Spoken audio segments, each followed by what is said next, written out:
ایک حدیث البتہ صحیح ہے، صحیح سند کے ساتھ، فضائل صحابہ کتاب ہے، احمد بن حنبل کی یہ روایت میں نے وہ 72 حدیث میں بھی شامل کی ہے کہ سیدنا علی رضی اللہ تعالیٰ عنہ کہتے ہیں کہ میری وجہ سے 2 گروہ گمراہ ہوں گے اور میری وجہ سے 2 گروہ دوزخ میں جائیں گے، ایک میری محبت میں غلوف کر کے اور ایک میری دشمنی میں غلوف کر کے۔ تو یہ سیدنا علی کا قول ہے، اور یہ محدثین کا پیٹ رول ہے کہ اگر کسی صحابی کا قول غیبی خبر سے متعلق ہو تو یہ امپلائیڈ ہوتا ہے کہ یہ نبی کے بتانے پر ہی موقوف ہے، یعنی نبی نے خبر دی ہے تب ان کو یہ مستقبل کی خبر پتا ہے، ورنہ نبی کے علاوہ تو کسی کے پاس علم غیب نہیں نہ ہوتا اللہ تعالیٰ کی طرف سے۔ کوئی اور شخص تو یہ دعویٰ نہیں کر سکتا میرے اوپر وہی نازل ہوتی ہے۔ تو نبی کو جتنا اللہ تعالیٰ علم غیب دیتا ہے، غیب پر اطلاع دیتا ہے، وہ امت تک پہنچا دی جاتی ہے۔ تو سیدنا علی جب یہ قول بیان کر رہے ہیں تو یقیناً یہ موقوف ہے نبی صلی اللہ علیہ وسلم کے بتانے کے اوپر۔ تو یہ 2 ایکسٹریم رویے امت میں آج تک موجود ہیں۔ لیکن اب مسئلہ یہ ہوتا ہے کہ چونکہ فرقہ واریت ہو جاتی ہے تو اہل سنت سے اگر آپ پوچھیں گے وہ کہیں گے جی وہ جس دوزخ میں جس گروہ نے جانا ہے نا وہ یہ رافضی شیعہ ہے، دیکھیں سیدنا علی کے بارے میں کتنا غلو کرتے ہیں۔ اچھا آپ شیعہ سے جا کے پوچھیں وہ کہیں گے جس بندے جنہوں نے حضرت علی کی دشمنی میں دوزخ میں جانا ہے وہ اہل السنہ ہے۔ یہ دیکھیں کہ یہ حضرت علی کی جب شان بیان ہونی شروع ہوتی ہے تو یہ شیعت کا فتویٰ لگا دیتے ہیں۔ ٹھیک ہے، تو یہ دونوں ایکسٹریم رویے ہیں۔ اہل سنت کے ہاں بھی ناسبی موجود ہیں جو سیدنا علی سے بغض رکھتے ہیں، آج تک موجود ہیں، اور ان کی زیادہ تر تعداد جو ہے وہ اہل حدیث اور دیوبند مکتب فکر کے اندر موجود ہے۔ آپ کچھ بریلیوں میں بھی ایک کا دکا دانے آنے شروع ہو گئے ہیں، اور اسی طریقے سے جو رافضیوں کی اکثریت ہے وہ اہل تشیع کے ہاں پائی جاتی ہے جو کہ سیدنا علی کے بارے میں غلو کرتے ہیں۔ اہل سنت کا درمیان میں مسلک ہے اس حوالے سے، اور اس میں وہ امام شافعی کا شعر کوٹ کروں گا ضرور، جو انہوں نے دیوان الشافعی ان کا اپنا دیوان چھپا ہوا ہے، اس میں کوئی سند کی ضرورت نہیں ہے، اور تمام ائمہ محدثین نے اپنی حدیث کی کتابوں میں اس قول کو نقل کیا ہے، اسماء الرجال کی کتابوں میں اس قول کو نقل کیا ہے۔ امام زاہبی رحمہ اللہ نے جو امام ابن تیمیہ کے شاگرد ہیں انہوں نے بھی نقل کیا، امام ابن تیمیہ نے بھی نقل کیا، اور امام ابن کثیر نے بھی، اور باقی سارے ائمہ نے، ابن حجر اسقلانی نے بھی، کہ امام شافعی فرمایا کرتے تھے ان کان رفضا حب آل محمد صلی اللہ علیہ وسلم، اگر آل محمد کی محبت کا نام رافضی یا شیعہ ہونا ہے فَلْيَشْهَدِ الثَّقَلَانِ أَنِّي رَافِضِي، تو جن و انس گواہ ہو جاؤ اس بات پہ کہ میں رافضی ہوں۔ کہ اگر سیدنا علی سے محبت کا نام شیعہ ہونا ہے اور تم مجھے بلیم کرتے ہو کہ میں علی سے محبت کیوں کرتا ہوں، آل محبت سے محبت کیوں کرتا ہوں، اس کی بنیاد پہ تم مجھے شیعہ کہتے ہو، تو گواہ ہو جاؤ میں شیعہ ہوں۔ اور میں نے اس میں پھر ایڈ کیا کہ اگر آج امام شافعی زندہ ہوتے تو میں کہتا کہ شیخ صاحب آپ میرے بھی کچھ اشعار اس میں ایڈ کر لیں۔ آپ نے تو کہا نا کہ اگر اہل بیت کی محبت کا نام رافضی یا شیعہ ہونا ہے تو میں ہوں رافضی، تو میں یہ کہتا ہوں کہ اگر نبی صلی اللہ علیہ وسلم کی محبت کا نام اگر وہ غلوف کے درجے میں نہ ہو، بریلوی ہونا ہے تو میں بریلوی ہوں۔ اگر صحابہ کرام سے عقیدت کا نام اگر غلوف کے درجے میں نہ ہو، یہ شرط ہے، ادھر بھی معصومیت نہ کلیم کر دی جائے دیوبند کی طرح، اگر اس کا نام دیوبندی ہونا ہے تو میں دیوبندی ہوں۔ اور اگر کتاب و سنت کے منہج کو اور اجماع کو حجت مانتے ہوئے فائنل اتھارٹی ماننا اور اس کے مقابلے پر کسی کی بات کو حجت نہ سمجھنا اہل حدیث ہونا ہے تو میں اہل حدیث ہوں۔ تو یہ صرف ایک سمجھانے کے لیے ایک جملوں کے طور پر ہے، باقی الحمدللہ ہم مسلمان ہیں اور ہمیں اسی پر فخر محسوس کرنا چاہیے۔ اللہ تعالیٰ نے ہمیں مسلم پیدا فرمایا ہے، وَسَمَّاكُمُ الْمُسْلِمِينَ، اس نے نام بھی ہمارا مسلمان رکھا ہے، ہمیں اسی پہ فخر محسوس کرنا چاہیے۔ باقی جو یہ فکر کی بات ہوتی ہے، اگر اصحاب الحدیث یا اہل السنہ کی فکر محدثین نے استعمال کی تو یہ فکر کے طور پر تھا، کبھی یہ مسجدوں کے باہر اس طریقے سے تفریق نہیں کی جاتی تھی جس طرح آج کل ہو چکی ہے، اور آج کل بھی ہر جگہ نہیں ہے۔ پورے سعودیہ میں اس طرح کی تفریق نہیں ہے کہ مسجد کے باہر آپ کو اس طرح کی چیزیں ملیں، یا ملیشیا کے اندر جن ملکوں کے اندر تھوڑی ہوش آئی ہے تو ان چیزوں سے چیزیں پاک ہیں۔ اور ایون ہمارے جو یورپ اور امریکہ کے اندر اگرچہ فرقوں کے نام پہ مسجدیں بنی ہیں لیکن کم از کم وہاں پہ اتنی ٹالرنس ہے کہ لوگ تمام کے تمام لوگ ایک جگہ پہ نماز پڑھتے ہیں، ایک دوسرے کے پیچھے نماز پڑھ لیتے ہیں۔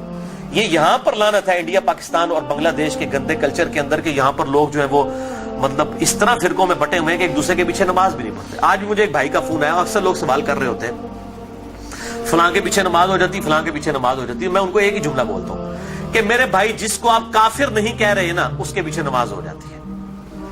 آپ نے اگر یہ اناؤنسمنٹ کرنی ہے کہ اس کے پیچھے نماز نہیں ہوتی تو اس کو پہلے کافر ڈکلیئر کریں گے۔ اگر آپ میں یہ جرت نہیں ہے نا، آپ مسلمانوں سے سمجھ رہے ہیں نا، اہل البدع سمجھ رہے ہیں, کلمہ کو مشرک سمجھ رہے ہیں, کچھ بھی سمجھ رہے ہیں, کافر کہنے کی آپ کو جرت نہیں ہے نا, تو سمجھ لیں کہ وہ مسلمان ہے. اب وہ مسلمان ہے, وہ اہل بدعت میں سے بھی ہو سکتا ہے, کلمہ کو مشرک بھی ہو سکتا ہے, ٹھیک ہے, کچھ بھی ہو سکتا ہے, جب تک وہ کافر نہیں ہے اس کے پیچھے نماز درست ہے.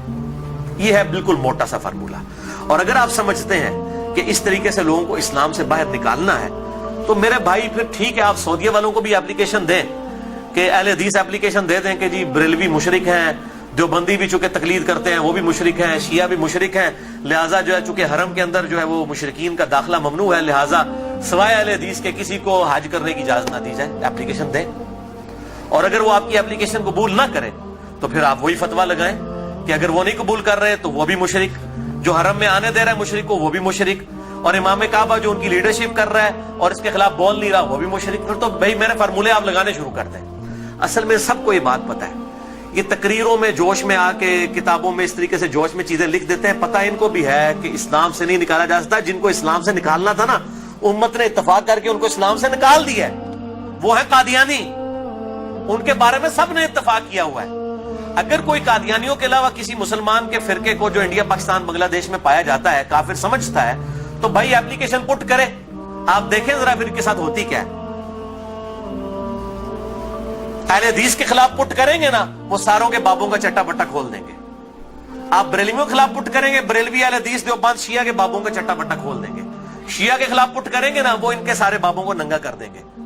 دیوبندیوں کے خلاف بات کریں گے, وہ ان کے بابوں کو ننگا کر دیں گے. کیوں کہ سب کے پاس تھوک کے حساب سے ایک دوسرے کے خلاف گمراہ کن نظریات جو ہے نا کتابوں کے اندر موجود ہیں. یہ اتنا سیدھا معاملہ نہیں ہے اس کو جس طریقے سے سمجھا جاتا ہے. تو یہ میرے بھائیوں بہت کریٹیکل ایشو ہے. جس کو آپ کافر نہیں کہہ رہے اس کے پیچھے آپ کی نماز بالکل درست ہے. یا جرت کریں کافر کہنے کی, پھر اگلی بات کریں. اگر آپ یہ جرت نہیں کر رہے تو یقیناً آپ مسلمان سمجھ رہے ہیں, ایک دوسرے کے پیچھے نمازیں بھی پڑھتے ہیں, پڑھیں, ایک دوسرے کے ساتھ نکاح بھی کریں, ایک دوسرے کے ساتھ معاملات بھی کریں, علمی طریقے سے ایک دوسرے کے ساتھ معاملات کو آگے لے کے چلیں. باقی تو حالت یہ ہو چکی ہے میرے بھائی کہ یہاں تو ایک فرقے کے جو لوگ ہیں ان میں کتنی پارٹی بازی ہیں. ایک گھر کے اندر ایک فرقے کے لوگ ہیں, ان میں پارٹیاں موجود ہیں. کوئی ایک جماعت کے ساتھ ہے, کوئی دوسری جماعت کے ساتھ ہے. وہ کہتا ہے جی قربانی دی کھال میں انہوں دینی ہے, وہ کہتا ہے میں انہوں دینی ہے. اور مولوی دا واس چلے تو تہاڈی بھی کھال کے لا کے لے جائے عید والے داڑے. بالکل کئی لوگ ایسے ملے ہیں, وہ کہتے ہیں جی ہم 2 بکرے اس لیے دیتے ہیں کہ جی وہ ہم نے ایک جو ہے وہ اس پارٹی کو دینا ہے, دوسری پارٹی کو دینا ہے, ورنہ وہ ناراض ہو جائے گی. اور دونوں کا مسئلہ ایک ہی ہے. اور اس کے علاوہ سیاسی بنیاد بھی جو ڈویژن ہوئی ہیں وہ الگ سے ہیں. تو ڈویژن تو بہت زیادہ ہے. اور پھر کہتے ہیں جی وہ ہم آپس میں ایک دوسرے کو گمراہ تو نہیں سمجھتے, گمراہ نہیں سمجھتے. تو میرے بھائی ایک دوسرے کا اس لیول تک آپ رد کرتے ہیں کہ مسجد چھین لیتے ہیں ایک دوسرے سے. اگر گمراہ سمجھ رہے تو تبھی مسجد چھینتے ہیں نا. مسجد کیوں چھینی جاتی ہے کہ میرے والے کریں؟ تو یا سیدھا سیدھا پبلک کو بتائیں کہ یہ مسجد جو ہے یہ ہمارے چندے بٹورنے کے اڈے ہیں, تو چونکہ ادھر سے ہم نے چندے بٹورنے ہوتے ہیں, آپ کی چمڑیاں اتارنی ہوتی ہیں, اس لیے ہم مسجدیں آپ سے چھین رہے ہوتے ہیں. تو بتائیں پبلک کو, یہی بات ہو سکتی ہے نا. تو یا پھر اگر یہ نہیں کہہ رہے تو آپ نے ظاہر ہے دوسروں کو گمراہ سمجھ رہے ہیں. گن پوائنٹ کے اوپر ایک دوسرے کی مسجدیں چھینتے ہیں, لڑائیاں کرتے ہیں, اور پھر کہتے ہیں جی ہم ایک ہی ہیں. کوئی ایک نہیں ہوتے میرے بھائی. دیوبند کا مماتی گروہ, حیاتی گروہ, اتنے ایکسٹریم اختلافات ہیں آپ سوچ بھی نہیں سکتے. بریلویوں کے اندر آپ آ جائیں, دعوت اسلامی کو دیکھ لیں, اور ڈاکٹر طاہر القادری صاحب اور سیفیوں کی پارٹی زمین آسمان کے اختلافات ہیں. اہل حدیث کے اندر آپ آ جائیں, وہاں پہ جماعت الدعوہ کو دیکھ لیں, جمعیت اہل حدیث کو دیکھ لیں, زمین آسمان کے اختلافات ہیں. میں مطلب جنہوں کہتے ہیں نا کہ پنجابی محاورت دائیاں کو نہیں ٹیڈ چھپے ہوتے ہیں, میں تو سارے نہ رہا, مجھے تو پتہ ہے ان کی سب کی کیا صورتحال ہے. چندوں کی بنیاد کے اوپر لڑائیاں ہوتی ہیں, اور بعض اوقات جو ہے وہ اسلحہ تک نکال لیا جاتا ہے, مسجدوں کے اوپر قبضہ کر لیا جاتا ہے, مسجدیں بند ہو جاتی ہیں. ہمارے خود اسلام آباد میں ایک اہل حدیث کی مسجد 1 سال تک بند رہی ہے, صرف 2 پارٹیوں کے جھگڑے کی وجہ سے.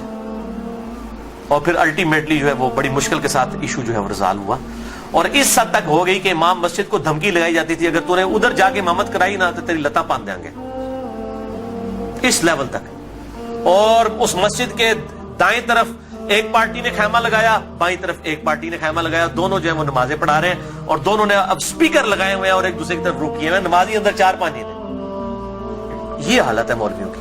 تو میں یہ سمجھتا ہوں کہ اسلام کے خلاف سب سے بڑی سازش جو ہے نا یہ علماء ہے.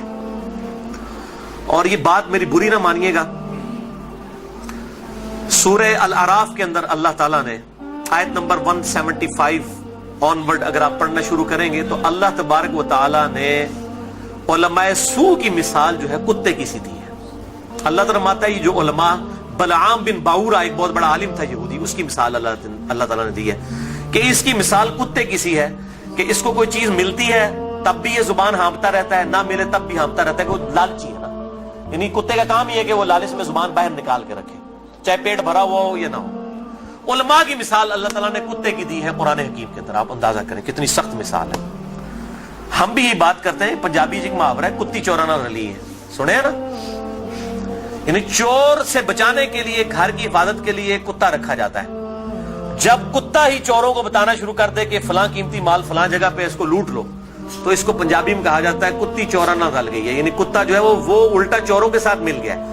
ہمارے علماء کی بھی مثال یہی ہے، وہ علماء جو اپنی پبلک کو یہ کہہ رہے ہیں قرآن و سنت ڈائریکٹ نہ پڑھنا گمراہ ہو جاؤ گے.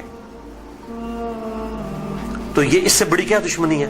ہم غیر مسلم کو کیسے قرآن پیش کریں گے اگر ہم اپنے مسلمان بھائی کو یہ کہہ رہے ہیں قرآن ڈائریکٹ نہ پڑھنا گمراہ ہو جاؤ گے؟ کیوں کہہ رہے ہوتے ہیں؟ کیونکہ ان کو پتہ ہے قرآن میں وہ کچھ لکھا ہے جو ہمارے عقیدوں، ہمارے بابوں کے عقیدوں کے خلاف ہے. اگر یہ بات کریں گے تو گمراہ ہی ہوگا نا. تو یہ جو پٹی پڑھا رہے ہیں، مجھے پتا ہے اس سے بڑے اسلام کے دشمن کون ہیں. اب آپ ان کی پگڑیوں سے، داڑیوں سے، تسبیحوں سے، ان کی شکلوں سے دھوکہ نہ کھائیں. اسلام کے بہت بڑے دشمن ہیں یہ لوگ. اللہ تعالیٰ ان کے شر سے محفوظ فرمائے. تو بات کہاں سے کہاں نکل گئی. اللہ تعالیٰ فرماتا ہے ہم نے ماں باپ، ان کو ماں اور بیٹے دونوں کو جہان والوں کے لیے بہت بڑی نشانی بنایا تھا. ان ھذہ امتکم امۃ واحدہ، اے نبیوں کے ماننے والوں، یہ سب کی سب امتیں، تمام نبیوں کے پیروکار اور انبیاء کی تعلیمات ایک ہی تھی. وَأَنَا رَبُّكُمْ فَاعْبُدُونَ، اور میں تمہارا رب ہوں پس میری ہی عبادت کرو. یعنی عیسیٰ، موسیٰ، ابراہیم، نوح علیہم السلام اور محمد رسول اللہ صلی اللہ علیہ وسلم، یہ ایک ہی درخت کی شاخیں ہیں، ایک ہی درخت کے پھل ہیں. یہ کوئی ڈیفرنٹ تعلیمات نہیں ہے، بنیادی عقائد سیم ہے. ہاں وقت کے ساتھ ساتھ اللہ تعالیٰ نے شریعت کے اندر کچھ تبدیلی کی، لیکن بنیادی عقیدہ توحید سب کا سب ایک، اور وہی اللہ تعالیٰ نے بات کر دی. وَأَنَا رَبُّكُمْ، اور میں ہوں تمہارا رب، فَاعْبُدُونَ، پس میری عبادت کرو. وَتَقَطَّعُوا أَمْرَهُمْ بَيْنَهُمْ، مگر لوگوں نے پارا پارا کر دیا آپس میں دین کو. كُلٌّ إِلَيْنَا رَاجِعُونَ، سب کے سب کو لوٹ کر ہمارے پاس آنا ہے. اللہ تعالیٰ فرماتا ہے ہم نے ایک دین دیا تھا لیکن لوگوں نے فرقے بنا لیے. ایک تو یہ انبیاء کے نام پر یہ تقسیمیں ہوئی، اور بعد میں پھر نبیوں کے ماننے والوں میں بھی بزرگوں کے نام پہ تقسیمیں ہو گئی. یعنی آج عیسائی، یہودی اور مسلمز نبیوں کے نام کے اوپر اپنے آپ کو ڈیوائیڈ کیا ہوا ہے نا، حالانکہ تعلیمات ایک ہیں. اور ہم کیوں اپنے آپ کو بہتر سمجھتے ہیں؟ ہم کسی نبی کا ڈینائی نہیں کرتے. لا نفرق بین احد من رسلی، ہم ایمان لانے میں کسی نبی میں فرق نہیں کرتے. لیکن یہودیوں کو دیکھیں، حضرت عیسیٰ کا انکار کرتے ہیں، محمد رسول اللہ کا انکار کرتے ہیں صلی اللہ علیہ وسلم. عیسائیوں کو دیکھیں، حضرت موسیٰ کو بھی مان رہے ہیں، حضرت عیسیٰ کو بھی مان رہے ہیں، ہمارے نبی کا انکار کر رہے ہیں. تو انہوں نے اپنی پگڈنڈی الگ کر لی ہے. اور ہمیں کیا تعلیم دی گئی کہ ہم عیسیٰ علیہ السلام کو بھی ویسا ہی پیغمبر مانتے ہیں جس طرح کہ اپنے محبوب صلی اللہ علیہ وسلم کو مانتے ہیں. ہمارے نزدیک نبی صلی اللہ علیہ وسلم کا انکار کرنے والا بھی ویسے ہی کافر ہے جس طرح کسی ایک پیغمبر کا انکار کرنے والا کافر ہے. سیم یہ اللہ تعالیٰ نے. لیکن پھر امت کے اندر کیا ہوا؟ نبی صلی اللہ علیہ وسلم تو چلے گئے، اور آپ صلی اللہ علیہ وسلم کے بعد وقت جب گزرتا گیا، لوگوں نے اپنے بزرگوں، بابوں کے نام کے اوپر فرقے کھڑے کرنا شروع کر دی. اس میں بزرگوں کا قصور نہیں تھا. یعنی امام حنیفہ، امام شافعی، امام احمد بن حنبل، امام مالک رحمہم اللہ اجمعین علیہم السلام رضی اللہ عنہم اجمعین، ان کا کوئی قصور نہیں ہے. انہوں نے کہیں نہیں کہا کہ ہمارے ناموں کے اوپر آپ فرقے بنائیں، اپنے ہمارے ناموں کے اوپر چیزوں کو ڈیوائیڈ کر دیں. ان کی کہیں یہ تعلیمات نہیں تھی. ان کی تعلیمات تو یہ تھی کہ اللہ اور اس کے محبوب صلی اللہ علیہ وسلم کو فالو کیا جائے، اللہ اور اس کے محبوب صلی اللہ علیہ وسلم کی تعلیمات کو لے کر چلا جائے. انہوں نے کہیں نہیں کہا کہ ہمارے ناموں کے اوپر آپ فرقے بنا لیں. تو میں ان کو کنڈیم نہیں کر رہا. آج جب ہم عیسائیوں کو کنڈیم کرتے ہیں، معاذ اللہ استغفر اللہ، ہمیں کبھی گمان بھی نہیں ہوتا کہ حضرت عیسیٰ علیہ السلام کی ہم توہین کر رہے ہیں. ہم تو کہہ رہے ہوتے ہیں کرسچینٹی غلط ہے، عیسیٰ علیہ السلام تو وجیہاً فی الدنیا والآخرہ، ان کا کون انکار کر سکتے ہیں؟ ان سے تو ہم محبت کرتے ہیں، ان کی محبت کو ہم اپنے ایمان کا حصہ سمجھتے ہیں. لیکن ان بزرگوں کے نام کے اوپر فرقے بننا شروع ہوئے. پھر آگے چلتا رہا کام یہاں تک پہنچا کہ اب آپ دیکھیں کہ اس حالت تک بگاڑ آ چکا ہے کہ انڈیا پاکستان کے اندر ایک امام حنیفہ رحمہ اللہ کے نام پہ فرقہ بنانے والے لوگوں کی اپنی حالت یہ ہوگی ہے، انہوں نے اپنے ادھر جو 14ویں صدی کے 2 بابے تھے ان کے نام کے اوپر فرقے بنا لیے، بریلوی اور دیوبندی. دونوں اپنے آپ کو حنفی کہہ رہے ہیں. دونوں اپنے آپ کو کہہ رہے ہیں کہ ہم امام حنیفہ کے پیروکار ہیں، اور دونوں ایک دوسرے کو ماشاءاللہ کافر بھی سمجھتے ہیں، گستاخ رسول بھی سمجھتے ہیں، مشرک بھی سمجھتے ہیں، ایک دوسرے کے پیچھے نمازیں پڑھنے کے قائل نہیں ہیں، اور اسی نام کے اوپر انہوں نے مسجدیں بھی الگ کر لی ہوئی ہیں، اور اس حد تک کہ آپ مسجد کے بارے میں دیکھتا ہوں لکھا ہوتا ہے اہل سنت والجماعت، بریکٹ میں لکھا ہوتا ہے حنفی، پھر آگے مزید بریکٹ لگائی ہوتی ہے دیوبندی. یعنی آپ دیکھیں کہ کس لیول تک ڈیوائیڈ کر دیا، کس لیول تک ڈیوائیڈ کر دیا امت کو. تھوڑا آگے ہو جائے، آگے ہو جائے، آگے ہو جائے. اور میں حیران ہوتا ہوں کہ انڈیا کے 2 شہروں کی بنیاد کے اوپر امت کو ڈیوائیڈ کر دیا. یہ دیوبند اور بریلی انڈیا کے 2 شہر ہیں، اس کے نام کے اوپر ڈویژن کر دی ہوئی ہے. یہی حال اہل حدیث کا ہے. کبھی اپنے آپ کو اہل حدیث کہیں گے، کبھی سلفی کہیں گے، کبھی کہیں گے غربا اہل حدیث، کبھی کچھ. کس لیول تک بگاڑ آ گیا. حتیٰ کہ اگر آپ اب یورپ میں چلے جائیں تو وہاں 2 فرقے بن چکے ہیں، اہل حدیث اور سلفی.